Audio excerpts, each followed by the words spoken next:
What's going on YouTube? In today's video, I'm going to be watching Malcolm Lawson's video on 10 hacks to pay off your mortgage early. I'm going to see if these hacks are legit or if I think there could be some different ways to improve on it. So without further ado, let's hop on it. For many people, paying off their home mortgage is a lifelong goal. And rightfully so. A large portion of your mortgage payment is nothing but interest that you are paying to the bank for the privilege of taking out that money. On a $350,000 loan at 4% interest over 30 years, you are going to be paying that bank $250,000 just on interest on that loan. And nowadays, now the interest is at 6%, you're going to be paying a lot more. And that's assuming that you never took out a home equity line of credit or refinanced your loan, in which case you may be paying the bank a whole heck of a lot more. So by paying off your mortgage early, you may be eliminating tens of thousands of dollars, if not hundreds of thousands of dollars, that you would be paying the bank in interest. And you can chill and not have to worry about a mortgage payment. And you'll be eliminating another one of your monthly bills. And for many people, eliminating this monthly expense is a difference between retiring and not.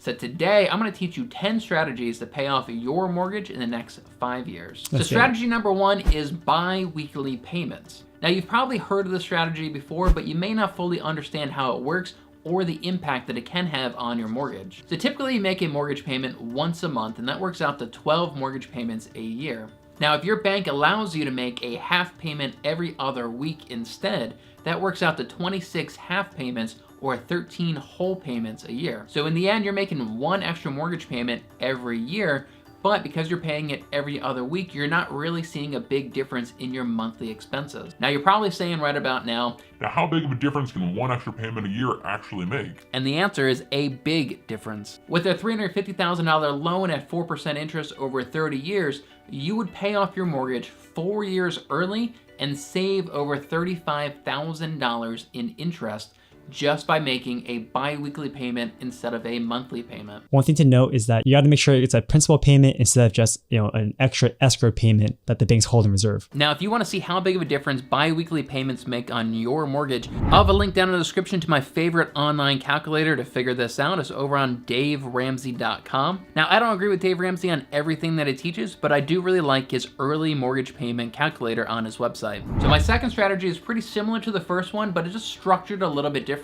and it's what I personally do. And that is to keep your monthly payments, but make extra payments to the principal every month. Now, if you wanted to keep the same benefit as the previous example, what you do is take 1 month's mortgage payment and divide that amount by 12, and then add that amount to each of your 12 monthly mortgage payments. Personally, I found it just a little bit easier to track this in my head rather than making the bi-weekly payments. So in our $350,000 example, your monthly payments would be about $1,670 a month.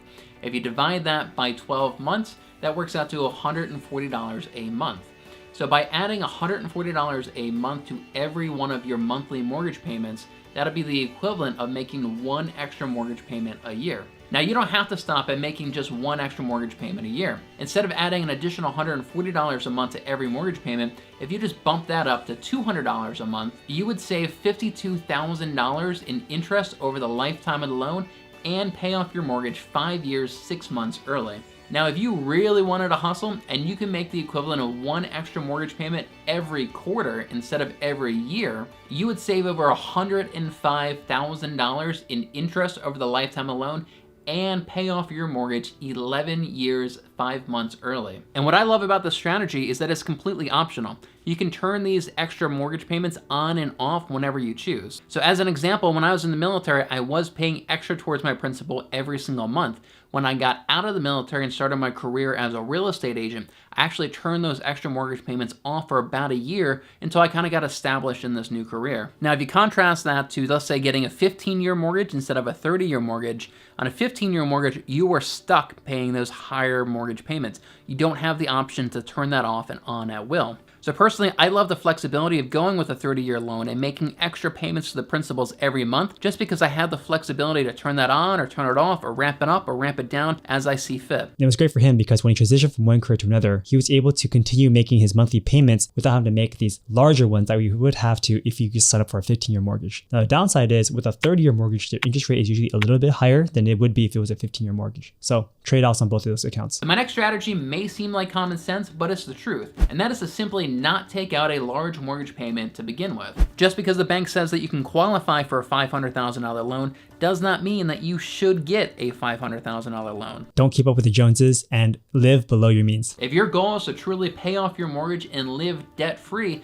you have to ask yourself, is that a higher priority than having a large home or having a large yard or having a 2-car garage? And for some people, it's not. Some people, having that larger home is a higher priority than being debt-free. So let's say you're approaching retirement, you need to ask yourself, is downsizing an option for you so you can reduce your mortgage debt? Can you go from owning a detached home to living in a townhome that may be $50,000 cheaper, or maybe even living in a condo that's $100,000 cheaper? Don't do that. Live in a home. Can you move to another area that may give you a longer commute into work, but has more affordable housing? Can you move to another state like Delaware that may have lower property taxes, lower school taxes, or lower sales taxes? That's one of the reasons why I moved out of the Bay Area to Dallas. Because if so, you could then take that savings and put it towards the principal of your mortgage. If paying off your mortgage and living debt-free is really your top priority, then you will seriously take a look at a few of these options. My next strategy is to make a one-time payment to your principal. So let's say you come into some money, maybe it's a tax refund or inheritance or a bonus at work. You can put that money straight towards the principal of your mortgage. With a $350,000 loan example, just a $20,000 payment towards the principal at the beginning of that loan would save you over $42,000 in interest over the lifetime of the loan and pay off your loan 3 years, 1 month early. So now that we've shown how much of an impact additional payments to your principal can have, my next strategy is going to seem like common sense, but it's simply increase your income. Now, the longer you work with any given company, you're most likely going to get raises along the way. So one common strategy is that every time you get a raise, you actually keep your living expenses exactly the same, but put that additional income towards your principal. Another strategy that I like is actually use your property itself to earn you more income. With websites like Airbnb, you can rent out a single room or even an entire floor of your home for a few days or a few weeks at a time. I've even heard of people building sheds on their properties and renting them out as storage space, or charging people to leave RVs or boats on your property. When we moved from the Bay Area, we actually converted my old home there into an Airbnb. So that property now pays for both of these properties' mortgages. So the house I live over there and the house I live over here. So it's pretty nice. So I highly recommend getting some sort of side hustle. Now, honestly, I think everybody needs to get some sort of side hustle if they expect to get ahead in this world. Now, luckily for you, it's never been easier in human history to get a side hustle than it is right now. For example, making YouTube videos like this one is a side hustle for me. I make a few $1,000s a year off videos just like this one. He does pretty well for himself. There's also websites like Etsy.com, Fiverr.com, and Upwork.com that allow freelancers to get paid for a wide variety of jobs that they can do right in their own home. Or just invest in real estate. Watch the channel, like and subscribe to see more. These jobs can range anywhere from graphics design to woodworking to administrative tasks or writing blog posts. Just about any skill that you have, you can monetize on websites like these. There's also services like Uber and Lyft that allow you to drive cars on your own schedule, and you may be able to bring in a few extra $100 a month with these. Honestly, I wouldn't recommend doing more side hustles that take up more of your time. I think if you're going to spend more time doing active income stuff, you should just work better at your full-time job, do better at your job, get promoted, get more pay versus taking on these small like Etsy jobs or like Uber jobs. If you want to do more stuff on the side, try to do things like generate passive income, like creating more YouTube videos or buying more real estate that generates passive income every single month. 5 strategies, I want to kind of give you a bonus tip. And that tip is that paying off your mortgage early should not be the top priority for everybody. There are some situations where there's some other things that should be a higher priority. So just an example, mortgages are usually pretty low interest rate. Right now they're between 3 and 4%. If you have other debt at a higher interest rate, that should be your top priority. Let's say a credit card at 15 or 20% interest, you should be paying off your highest interest debt first and then focus on your mortgage. Luckily for you, a lot of the strategies that I'm teaching you will also apply to credit card debt as well. Another situation would be if your employer definitely pay off consumer debt and personal debt first, because again, those have the highest interest rates and will potentially ruin you if you don't pay them back. is offering to match your 401k contributions and you are not already maxing out that opportunity. So if you put $500 in your 401k and your employer also puts $500 in your 401k, that is an instant 100% return on your investment. So I really recommend that you max out that opportunity first before you start focusing on paying down your mortgage. So the last exception would be if you don't already have some sort of emergency fund of 3 to 6 months of living expenses. And I know this doesn't sound very exciting, but here's the truth. unexpected expenses are going to happen. Your home's air conditioning is going to break down at some point. Your roof is going to have a leak in it at some point. Your car is going to need some sort of major repair at some point. And when these expenses do occur, you do not want to have to resort to a credit card with a 15 or 20% interest rate in order to pay for them. That is the real reason why you need to have an emergency fund to keep you from going further in debt in the future. Having an emergency saving fund is extremely important. Although you can buy these things on a credit card, you'll probably get some points back. Just make sure you pay it off by the end of the month. So we talked about increasing your income, and now we're going to talk about my number 6 strategy, which is reducing your expenses. Every dollar that you save is another dollar that you can put towards your principal without really affecting your quality of life all that much. So you need to ask yourself, do you have any monthly expenses that you can live without? Could you live with a slightly slower internet speed and save $20 a month? Could you live without Netflix or Hulu or Disney Plus? Can you go a few years without upgrading your phone rather than upgrading it every year and then paying it off monthly? Instead of eating out once a week, can you change that to only eat out once a month? You need to take a long, hard look at all of your monthly expenses and once again ask yourself, is this expense a higher priority than paying off my mortgage early? So when it comes to paying off expenses, or I guess reducing your expenses, personally, I think that a lot of things he mentioned there are like really low dollar amounts that you probably don't need to worry about too much. You know, Netflix is $15 a month. Going out to eat, yeah, maybe $20 every time you go out. Buying a phone, yeah, it's like $1,000 every couple of years. But I think where it really matters is, you know, what kind of car you drive, right? If you're buying a super fancy car that you have on like lease payments, or if you are buying a super nice house, these are the big ticket items that you need to worry about. Oh, buying clothes too, right? If you buy like super fancy clothes all the time, you go shopping a lot. Those things you need to worry about more so than I think your monthly subscription to Netflix or Hulu. That really won't put that much of a dent in your overall debt situation. So my number 7 strategy is to maximize your credit card rewards. So generally speaking, I'm against credit cards at all.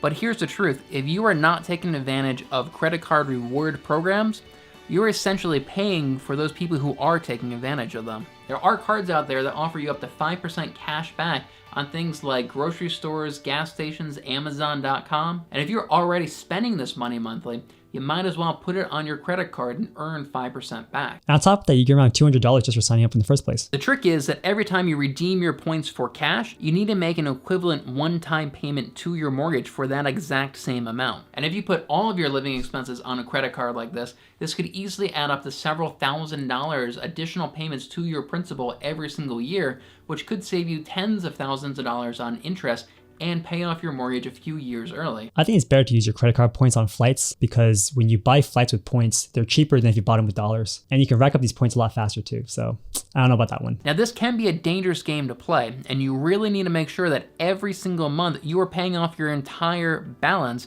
before they charge you interest on your balance. What I personally do is I have 2 reoccurring reminders on my calendar to go into my credit card and pay off my entire balance. I think most credit cards have an automatic pay option, so you don't need to do this. And that is to create a household budget. Now they say that 90% of all diets work because no matter what diet you're following, it's just making you more conscious and aware of how much food you're actually eating. And I think creating and following a budget has the exact same effect on people. And after you track your expenses for a month, you may be very surprised of where your money is actually going. No matter what you budget for yourself for things like entertainment or eating out or clothes, just having that budget in place will really make you think twice about every single purchase that you make. And set a goal. It's definitely true. When you have a budget in place, you tend to not just go out and spend wildly because you know mentally that you don't want to disappoint yourself. So just write down all the expenses you have so you can at least see where you're spending your money. That if you stick to your budget for the entire month, you'll then make an extra payment towards your principal. So my 9th strategy is to get to 20% equity in your property as soon as possible to eliminate any PMI. So for many loans, if you put less than 20% down on the property, your lender is going to charge you private mortgage insurance, which is an additional monthly payment, and it covers the lender in case you default on the loan. In our $350,000 loan example, your PMI payment may be anywhere from $150 to $300 a month. And this is a big chunk of change, but the good news is once you get to 20% equity in your property, your lender will eliminate your PMI payment. And if this is the case for you, you want to get to that 20% mark as soon as possible. So when your lender does eliminate your monthly PMI payment, you want to actually keep your mortgage payment exactly the same, but put that funds towards paying down your principal instead. So just FYI, when you do this, your lender will not automatically remove your PMI if your property happens at the 20% mark. What they're going to do is they're going to look at your overall amortization pay schedule and say, okay, if you kept making payments and assuming the property stayed the same value, you're going to hit that 20% mark in, let's say, 10 years or so. Now, of course, as we all know, real estate tends to appreciate over time. So let's say in 1 year, your property increased by 20% and you instantly got 20% equity in the property. Well, your lender is not going to know that, or they're not going to just automatically remove PMI. You have to then call your lender. You have to possibly pay money to order an appraisal for them to see that the property has increased in value and you do have 20%, and then they can remove PMI. So just an FYI, it's not automatic unless you look at just the payoff schedule. 10th strategy is do not refinance your property every time the bank offers it to you. So here's the truth. Offering you an opportunity to refinance your property every few years is one of the scams that the banks run to make more money off of you. So banks usually wait until interest rates drop a bit or you build up equity in your property to offer you the opportunity to refinance. And even if your monthly payments become lower, in many situations, it's still not worth it. So first off, your bank is going to charge you an upfront fee of several $1,000s to refinance your loan into another 30-year loan. But more significantly, if you remember when you purchased your property, your lender probably showed you a 30-year amortization schedule of your loan. And what that schedule showed you was at the beginning of your loan, the majority of your monthly payment goes straight to interest to the bank, and only a little bit of it goes towards your principal. As you move along in that 30-year schedule, that ratio flips to where your last few years, most of your mortgage payment goes towards your principal, and only a little bit of it goes towards your interest. So it's actually in the bank's best interest to keep you in those early years of your 30-year loan as often as they can, and that is why they keep offering you an opportunity to refinance your loan. So once again, let's look at our example. So a little bit comment on this one. It's definitely true if you just refinance every time you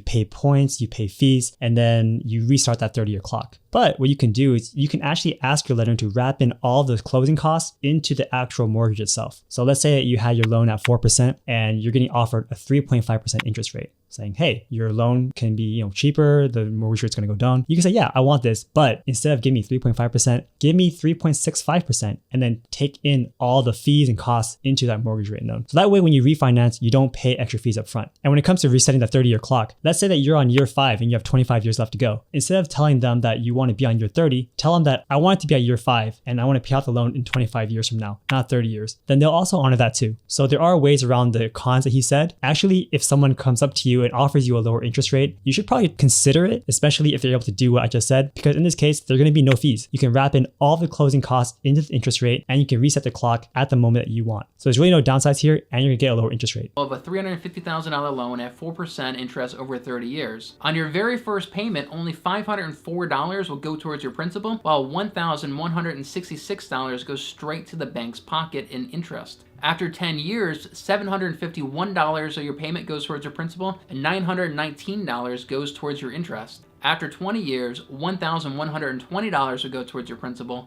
$550 will go towards the interest. And after 30 years on your final payment, $1,665 will go towards your principal and $5.55 will go towards interest. So as you can see, it's in the bank's best interest to keep you in those earlier years of a 30-year mortgage, while it's in your best interest to get to those last few years as soon as possible. So even if the bank offers you a lower interest rate and a lower monthly payment, you need to look at where you're at in your amortization schedule and how much of your monthly payment is going towards the principal. And this is one of the biggest traps I keep seeing people fall into, is that they keep resetting their 30-year loan and they never make any real progress towards paying down their principal. One thing to note too is that sometimes people do a cash out refinance because they want to spend that equity. Now that's probably one of the biggest mistakes that you can make. If you're going to do a cash out refinance, you should really be using those funds towards something better, whether it be another property or maybe investing in something. But if you're going to take out that cash out refinance to spend it on like a new car, that's a mistake that I think you should avoid. So those are the 10 hacks that Lawson gave us about how to pay off your mortgage early. Let me know in the comment section below which one was your favorite. And if you guys want the secrets to becoming a millionaire, then check out this video where I reacted to the habits of successful millionaires. I know you'll enjoy it. Thanks for watching, guys. I'll see you next time. Take care.